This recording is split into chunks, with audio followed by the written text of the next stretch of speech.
Itu masalah nasab ya.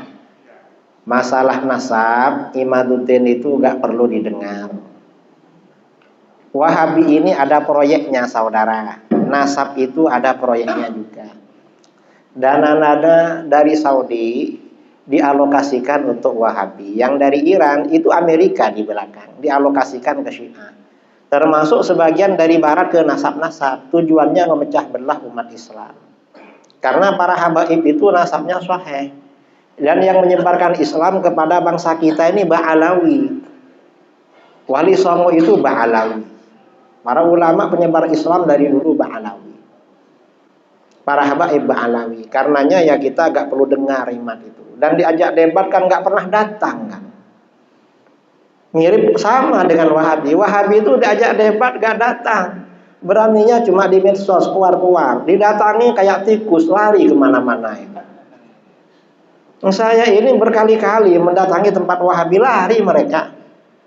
Dicari ke rumahnya gak ada, ke masjidnya gak ada. Katanya keluar kota. Ini mereka. Jadi gak perlu didengarkan. Itu hanya upaya musuh-musuh Islam memecah belah umat Islam. Itu tuh. Ya.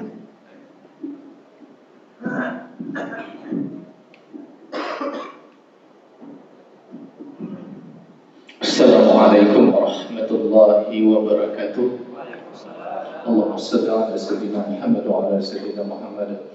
Izin bertanya Ustaz, ini mungkin 3 pertanyaan. Dulu di masjid Ronggo situ ujung nggak jadi bertanya. Pertanyaan pertama itu mungkin saya pernah membeli suatu pakaian dan di tempat toko itu yang menjaga itu kebetulan sahabat, mungkin tetangga kita sebelah lah. Jadi Wahabi. Jadi mereka mengatakan bahwa isbal itu kaki celana melewati mata kaki itu neraka itu pasti gitu Ustaz. Mungkin bisa Ustaz jelaskan mengenai isbal yang seperti apa Ustaz? Terima kasih. Untuk pertanyaan yang kedua itu mengenai tentang sholat jenazah. Misalkan di suatu tempat itu sudah dilaksanakan memandikan, mengkafani dan mensalatkan, misalkan di Dumai. Setelah disolatkan di Dumai, maka mau dikuburkan di Pekanbaru. Ketika dikuburkan di Pekanbaru, ada kaum kerabat, mungkin saudaranya ingin mensolatkan lagi Ustaz.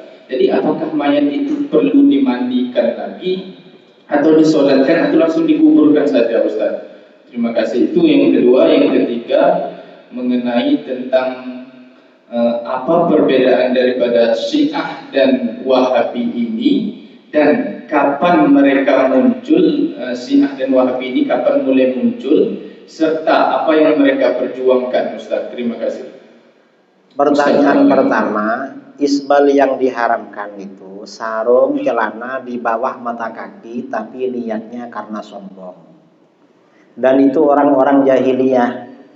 Orang jahiliyah itu kesombongannya ditampakkan, diekspresikan melalui pakaian di bawah mata kaki. Kalau sarung atau celana di bawah mata kaki bukan karena sombong, nggak apa-apa, nggak haram kalau bukan karena sombong. Dan itu biasa. Imam Abu Hanifah ditanya, guru, Buya, ini gimana? Sarung saya di bawah mata kaki haram apa enggak? Oh, enggak apa-apa. Karena kita bukan orang yang sombong dengan pakaian di bawah mata kaki. Enggak ada orang sarungnya di bawah mata kaki sombong, enggak ada sekarang. Apalagi sarungnya gratisan dari masjid. Karena enggak sarung yang gratisan itu ada sarung yang paling murah. Setiap dinaikkan lalu berjalan 5 langkah turun lagi ke bawah. Saking jeleknya sarung, masa yang begitu mau diharamkan? Dan Wahabi ini mengharamkan isbal parah. Mereka ini mengira sunnah itu cuma celana di atas mata kaki. Celananya hitam lagi. Memangnya Rasulullah pakai celana terus? Kan enggak kan? Orang sholat itu yang sunnah bukan cuma itu. Pakai kopiah sunnah, pakai imamah surban begini sunnah, pakai selendang begini sunnah, pakai baju yang bagus sunnah. Mereka ini memang di betis ya, cuma di atasnya kadang pakai kaos, itu pun kaos pendek, nggak pakai songkok lagi. Parah mereka ini. Jadi sunnah itu ya dipotong-potong, cuma urusan bawah aja itu. Ini mereka. Pertanyaan yang kedua, kalau jenazah itu sudah dimandikan, disolatkan, mau dimakamkan di sini, ya tinggal sholat aja, nggak usah dimandikan lagi. Ya repot bongkar kain kafan itu, cukup satu kali, langsung disolatkan. Kalau sudah dikubur, ya sholat di kuburannya. Kalau jauh, sholat ghaib namanya, dari tempat jauh, gak apa-apa seperti itu. Itu pertanyaan yang kedua.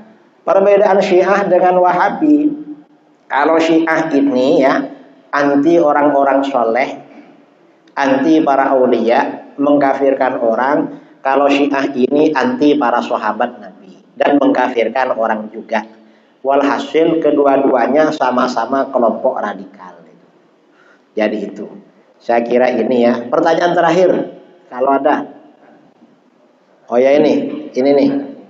Nanti sini satu lagi. Oh ya. Assalamualaikum warahmatullahi wabarakatuh. Assalamualaikum warahmatullahi. Terima kasih Ustaz. Yang ingin saya tanyakan, bagaimana menghadapi korban keluarga kita yang sudah termasuk aliran Wahabi, Ustaz. Terima kasih Ustaz. Assalamualaikum warahmatullahi wabarakatuh. Kalau ada saudara kita sudah terkontaminasi Wahabi, ya diajak aja ke Ahlus Sunnah sambil didoakan kepada Allah. Insya Allah kalau didoakan, diajak, barangkali nanti Allah memberikan hidayah ke hatinya, kembali kepada Allah. Jangan dibiarkan. Dan di Pekanbaru ini Wahabi marah saudara, marah. Makanya ya, ini sebentar lagi pilkada. Calon kepala daerah yang terindikasi kira-kira dukung Wahabi, jangan dipilih. Cari kira-kira calon kepala daerah yang memang benar-benar kokoh Ahlus Sunnah wal Jamaahnya. Cari. Apa? Yang didukung UAS. Ya mungkin yang didukung UAS. Saya nggak tahu. Saya nggak ada yang kenal itu. Ini yang terakhir sekali. Assalamualaikum Kiai. Ini juga berhubung sekarang kan politik, lagi pilkada, gubernur, bupati, wali kota. Nah, yang saya lihat semua calon-calon ini lagi hobi masuk gereja, ikut bernyanyi dan didoakan, ikut pula mengaminkan. Nah, bagaimana hukumnya ini Pak Kiai? Mohon penjelasan. Assalamualaikum. Kalau enggak, kita bicara hukum lah. Entah ada apa enggak, mungkin di Manado, di daerah yang banyak Kristen ya. Di Manado, di Jayapura, di Ambon, di Batak mungkin itu.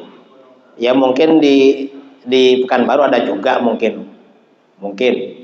Karena cari dukungan misalnya. Nah, kalau masuk ke gereja itu ya, sebagian ulama ada yang mengatakan makruh. Sebagian ada yang mengatakan haram kalau di situ ada patung, ada berhala. Kalau nggak ada berhala nggak apa-apa. Yang kedua, kalau masuk gereja itu ikut acara misa, jelas hukumnya haram itu. Dan bisa-bisa murtad. Na'udzubillah min dzalik itu. Jadi nggak boleh ya, jangan sembarangan masuk ke tempat mereka. Boleh masuk ke gereja kalau tujuannya berdakwah. Sampai di gereja, mari saudara kembali kepada ajaran yang benar, yaitu ajaran Islam. Tapi nggak boleh duduk di situ, nggak boleh ngopi-ngopi, habis ceramah langsung pergi. Karena saya pernah ditanya, Kiai, gimana hukumnya sebagian ustadz yang dakwah ke kafe-kafe? Nggak apa-apa. Cuma syaratnya, begitu masuk kafe, dia harus jaga pandangan. Jangan lihat hal-hal indah yang terbuka. Aurat-aurat yang terbuka gak boleh dilihat. Yang kedua, dia gak boleh duduk sebelum ceramah dan setelah ceramah gak boleh duduk. Harus langsung pergi. Ketiga, dia memang tidak tergoda dengan mereka. Gak apa-apa seperti itu. Jadi memang kadang-kadang ya karena mencari suara sampai mengorbankan agama. Na'udzubillah min